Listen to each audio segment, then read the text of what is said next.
അസ്സലാമു അലൈക്കും. അപ്പോൾ ഇന്നത്തെ റെസിപ്പി ഇത് സൂപ്പറായിട്ടുള്ള പീനട്ട് ബട്ടർ ഉണ്ടാക്കുന്നതിൻ്റെയാണ്.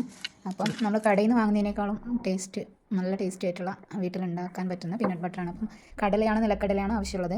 അപ്പോൾ 1 കിലോ നിലക്കടല ഒന്ന് വറുത്ത്, അതായത് വറുത്തത് പിന്നെ പൊടി ഉപ്പ് ഇട്ടിട്ട് നല്ലപോലെ തീ കുറച്ച് വെച്ച് ഇങ്ങനെ വറുത്തെടുത്തതാണ്. അപ്പോൾ അതിൻ്റെ വീഡിയോ ജസ്റ്റ് മിസ്സായിപ്പോയി. വറുത്ത് കഴിഞ്ഞ് അതിൻ്റെ തൊലിയൊക്കെ കളയാൻ വേണ്ടി ഇങ്ങനെ പാറ്റിയെടുക്കുന്നുണ്ട്.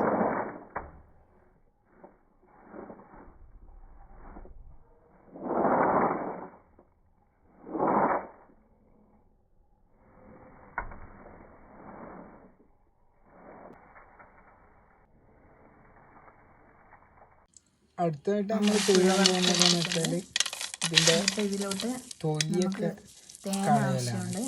തേനും കൽക്കണ്ടം ഇട്ടിട്ടാണ് ഉണ്ടാക്കിയിരിക്കുന്നത്. വേറെ ഇൻഗ്രീഡിയൻസ് ഒന്നും ആവശ്യമില്ല, സെപ്പറേറ്റ് ആയി പോയിക്കോളും. അപ്പോൾ ഇതിൻ്റെ റിമൂവ് ചെയ്തിട്ട് ബാക്കി കാണിക്കാം.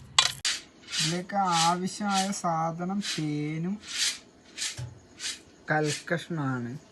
2 ചെറിയ കഷ്ണം കൽക്കഷ്ണം. ഇതിൽ കടലയിൽ കൽക്കണ്ടവും തേനും ഒഴിച്ചിട്ട് മിക്സിയിൽ അടിച്ചെടുത്തതാണ്. അപ്പോൾ ഈ ഒരു ടെക്സ്ചറാണ് വരുന്നത്. കുറച്ചൊരു ഓയിലും കൂടി നമുക്ക് ഒരു 1/2 ഗ്ലാസ് ഓയിലും കൂടി ചേർത്ത് നല്ല സൂപ്പറായിട്ടുള്ള പീനട്ട് ബട്ടറാണ്. നമുക്ക് ബ്രെഡിൻ്റെ കൂടെയോ എന്തിൻ്റെ കൂടെയെങ്കിലും നമുക്ക് കഴിക്കാൻ പറ്റുന്നതാണ്. നല്ല ടേസ്റ്റ് ഉണ്ട്. എനിക്ക് സാധാരണ കടയിൽ നിന്ന് വാങ്ങിയ അത്ര ടേസ്റ്റ് തോന്നാറില്ല. പക്ഷേ ഇത് 2 ഫ്ലേവറിൽ ഓൻ ഉണ്ടാക്കിയിട്ടുണ്ട്. ഒന്ന് പിന്നെ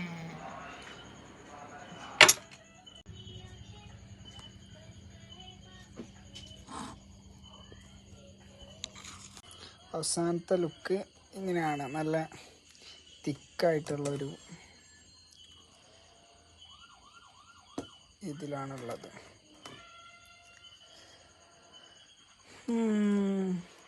നമ്മൾ കുറച്ച് അതിലേക്ക് ലാസ്റ്റ് കുറച്ച്